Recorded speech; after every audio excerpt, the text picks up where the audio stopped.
Final round, folks. Final round. Oh, sorry. Final round, folks. Yes, I got my gold. Merry Christmas. Gold, Johnny Merry Walker Christmas. Gold. Merry Christmas, everybody. 24 days we went. Even, it wasn't, you not burnt. exactly. But it wasn't consecutive, but we did every single one. And what I did the Costco Advent Calendar. My baby did the Spirit Advent Calendar, which I procured. So the last one, it really wasn't going to be, it was going to be a Johnny Walker. However, it was going to be the blue label. He just started up top. So it went all downhill after the blue label. Not really. No, it didn't. No, it didn't. What so you I'm got, glad baby? I started with the blue label, which was okay. But after, and there was she had like 5 Johnny Walkers before. 4 or 5 Johnny Walkers, and each one was different and something different. I'm not a big Johnny Walker fan, at least not before this day, before I started this. But I know what I like with Johnny Walker now. And right now, I think the 18 years is probably at the top of my list. And the double black is on the top of my list. Right. And this is the only one I had before that I really liked. You know, so and it's good to revisit that. Yeah, revisit this, given what I've learned. And what I loved about this Spirit Calendar was that we tasted something that we would not normally have bought anyway. And so what we did was, my favorite was this Tequila Rose. So we did get a full bottle of that. Yeah, that was actually pretty good. That was really good. That was a great find. And so what I have today and what I'm quite excited about is we're ending our 24-day Advent Calendar with a sparkling, finally. I love sparkling. I'm going to have to do a little shout out to one of my girlfriends. And before I met her, I never really had sparkling. I wasn't so excited about sparkling. Never had it in my refrigerator until I met her. And so since then, I always keep at least 3 bottles of sparkling because sparkling just makes you feel just like celebratory, and you feel so good about life. You just want to tiny bubbles. You want the bubbles because it's such a party in your mouth. And normally I open the bottle before we film, but this time I gotta open the bottle because I have because everybody makes me feel so fine. Normally people get intimidated when opening a bottle of champagne, but not I, because I've been practicing. And the key is, well, first of all, you got to put a towel over it because you don't want the cork to be flying out there and hitting your eye, and that's the number one reason. The most common eye injury occurs because of opening a bottle of sparkling. No, I'm just kidding. But I do this so that it can catch it, right? When you twist it. And you don't twist the cork, you twist the bottle. And so, but I like that. Do we hear the pop? I love that pop. If they can make it as a phone ring, I would pick that. I love the pop. So this is really, it's not champagne. You know, it's like a champagne knockoff. I don't know what grape it is, but it is from France. You can only call it champagne if it is made from champagne grapes, okay? So not all sparkling are champagne. However, all champagne are all sparkling. So Prosecco is from Italy, and then Spain, they have Cava. So you cannot call every sparkling a champagne because champagne is really special. You know what is really good is the champagne from Costco. It's like a $20 bottle.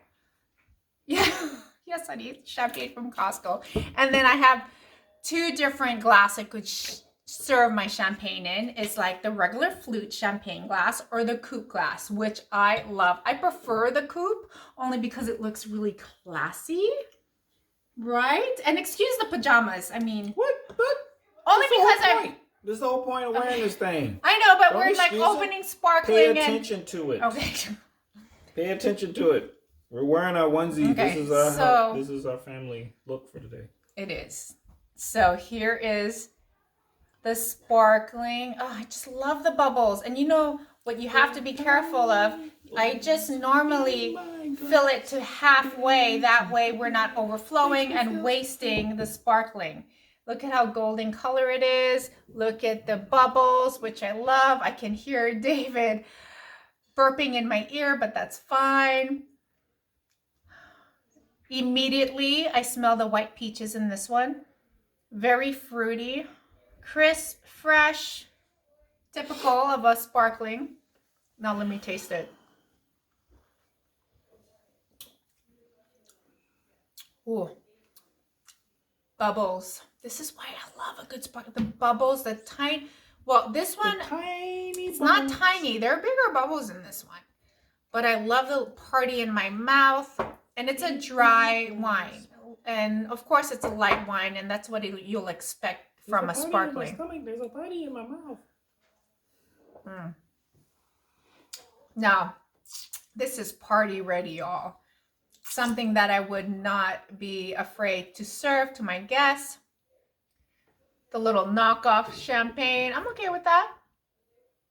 It's a Brilliant Brut. It's a Brilliant Brut. Not bad, not bad. Cheers, y'all. Merry Christmas. What you got, baby? All right, I got my Johnnie Walker Gold. Now this has a little bit of that. So it's their gold label. It's been around for a little bit, but this got more of the honey and lemon kind of flavors and stuff. So it's kind of a honey citrus thing going on. At least that's what they say. So I'm gonna try it out, see what it's about. But this is actually one of my. I do like this one. I do have a bigger bottle of this as well. So let's try this out. It's real smooth from what I remember. It's easy. Yeah, easy on the nose. Got some of the peat and smell in the background. Some of the peaty. In the background? No. Up front. It's from right. Petey up front. Petey up front. I wonder if we had a son, we'd name him Petey. No.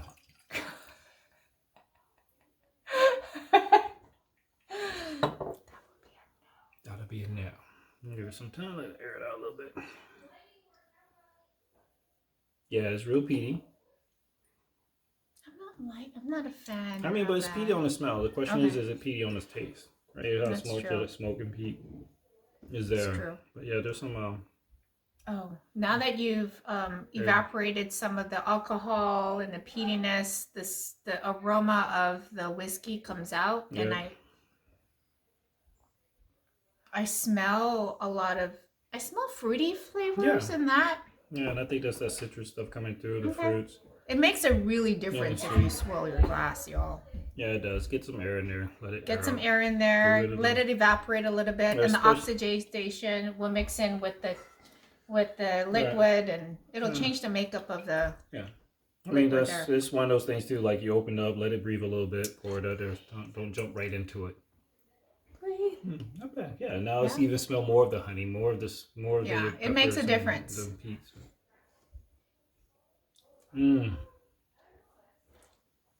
Oh man. Yeah. Oh yeah. Oh, the smell I can't get over. It's so aromatic, this one, and I don't smell a lot of the peatiness as I did when he first opened it up. That's good. But yeah, sweet, kind of floats down with that smooth honey flavor to it. Honey, that's the first thing I taste when it touches my tongue. Goes down really smooth. It does have the burn in the end, which with this one I will welcome. Yeah. Pretty good. Let you know what you're drinking. The burn just lets you know what you're drinking because it doesn't really taste like, doesn't come out too strong like a scotch or anything like that. Yeah. But once again, you get on the nose, you get all those flavors. You get this honey, you get the peat, you get some of that citrus smell right off the top, right? You taste it. The peatiness doesn't come through. But you get all that honey, all that, and then some of that citrus stuff, and then the peppers kind of kicking at the back, some of those spices. And then you get that hug on it. And it's a long one, too. It's not too long, but it's long. Yep, because I'm still tasting it in my mouth. This one, this is enough from the time you're done with dinner, from the time you go to bed at night. Yeah, really good. Cheers, y'all. Cheers, honey. Thank you for putting up with me. All right, Merry Christmas, everybody. Merry Christmas. Enjoy.